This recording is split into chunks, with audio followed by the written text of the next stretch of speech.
Donald Trump is really losing his cool these days, posting around 400 times on Truth Social in just a few hours. A big part of his outburst seems to be from a remark made by Fox host Jessica Tlaib. She pointed out to her co-host that the suspect tied to the shooting that took the life of a National Guard soldier last week was granted asylum by Trump himself. What we know is that he comes here from Afghanistan in the summer of 2021. He applies for asylum in December of 2024. Now he goes through another vetting process involving that, and he's approved for asylum in April of this year under the Trump administration.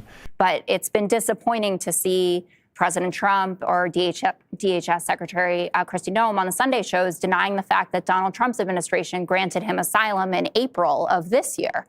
So they had a chance to evaluate the situation as well when he was nuts, when he was suicidal, when he was threatening, all these things that have been going on in his life, and they also let him stay. So just making this it was your fault, not we have an American problem, I think turns a lot of people off from this, or this kind of rhetoric. They really could have investigated the situation more closely, especially given the various challenges the suspect was facing. Instead of taking responsibility, they seem determined to deflect blame. It's frustrating for people when they hear it was your fault, rather than recognizing it as an American issue. After the attack last week, the president quickly started pointing fingers at the previous administration, sending out his main spokespersons to push that narrative in the media. And you said that he was radicalized here in the United States. He was admitted to this country by the Biden administration. That's 100% correct, 2021. But he was granted asylum by the Trump administration in April. So did you see any red flags? If you remember, John. Yeah, did you see any red flags? John, all the information that was gathered on that vetting process was gathered under the Biden administration. His asylum claim application started under the Biden administration. That information was provided by them, and the responsibility lies with them. And we need to know that and speak the truth of how this entire process happened so that we can fix it.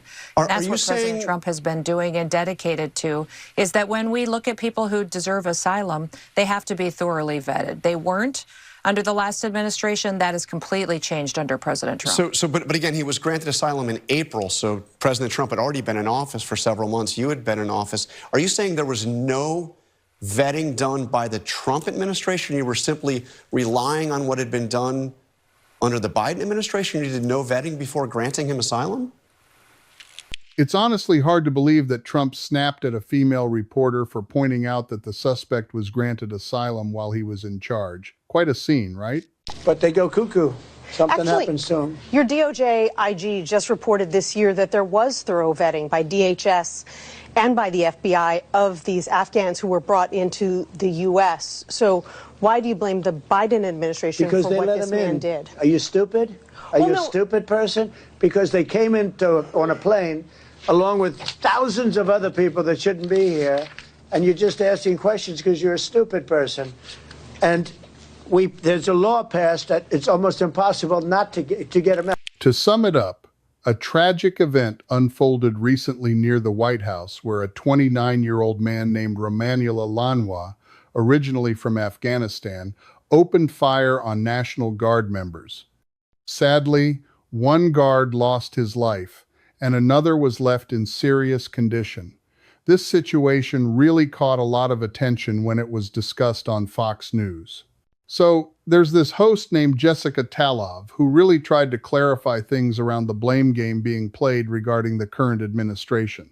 Yeah, it was definitely a hurried process. I did not see many Democrats even, or people part of the administration, who were defending the way that we exited this situation. And a lot of the concern was actually for people like this alleged murderer who had helped over the years. And you see veterans all over TV talking about how amazing the vast majority of these people are, and that we were going to leave them to die if we did that. I think that looking at that program again and saying we can't repeat that is definitely important, but it's been disappointing to see President Trump or DHS Secretary Kristi Noem on the Sunday shows denying the fact that Donald Trump's administration granted him asylum in April of this year. So they had a chance to evaluate the situation as well when he was nuts, when he was suicidal, when he was threatening, all these things that have been going on in his life, and they also let him stay. So just making this it was your fault, not we have an American problem, I think turns a lot of people off from this, or this kind of rhetoric when Trump is posting that you need to denaturalize people who undermine domestic tranquility and deport foreign nationals who are non-compatible with Western civilization. Using those kinds of sweeping terms versus saying, we need to look at this program and we need to make sure that everyone that we are bringing here deserves to be here is a much more appropriate response to it. But, you know, I understand and was personally hugely upset by this and continue to be, and hope that, you know, the soldier who's fighting for his life can get through. The Trump administration didn't really want to face any questions regarding why the National Guard is even stationed in Washington, D.C., which was pointed out by a victim's loved one in an interview. And other things regarding his treatment. In the meantime, our colleague Gabe Cohen spoke to a gentleman named Andrew Carr, who is the former boyfriend of Sarah Beckstrom, the Guard member who was killed in the shooting. They lived in West Virginia, and Gabe asked the former boyfriend what Sarah Beckstrom felt about her deployment to Washington. Take a listen. Did she believe in the mission of being there? Did she think it was important, or did she think they didn't belong there, the West Virginia National Guard? It was mixed. She got deputized in there, and they gave them no rights to do anything. She was like, people spit towards us, cuss at us, throw things at us, and we can't do nothing. She couldn't detain nobody. She couldn't stop them from doing wrong. It was like they told them to call the cops. She wanted to make the difference. She wanted to extremely. She was happy with it.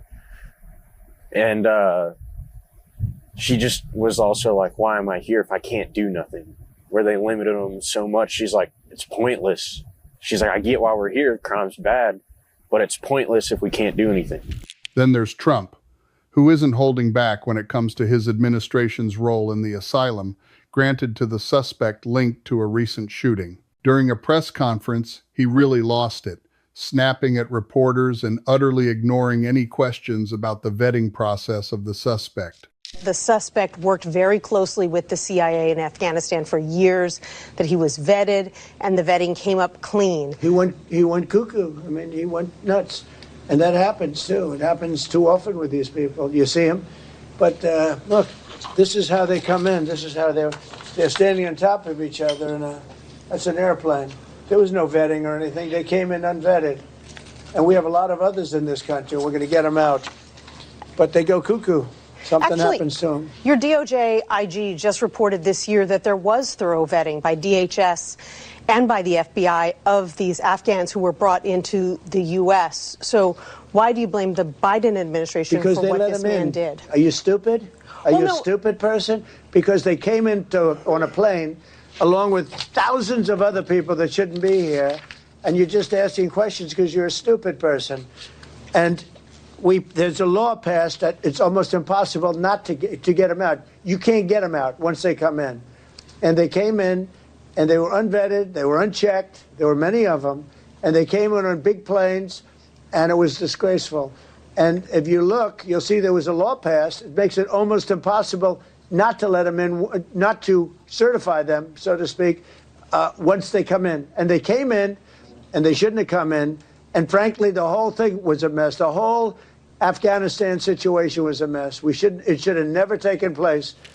As is often the case with him under pressure, his reaction was a mix of name-calling and deflection, a classic Trump move to dodge accountability when he feels backed into a corner. The White House is really moving ahead with plans to send more National Guard troops all over the country. And honestly, this is turning heads, especially in places like New Orleans, where people are not happy about it at all. Polls show that a good chunk of Americans aren't too excited about the idea of the National Guard getting more involved in domestic law enforcement, but it looks like the administration isn't losing any sleep over what the voters think.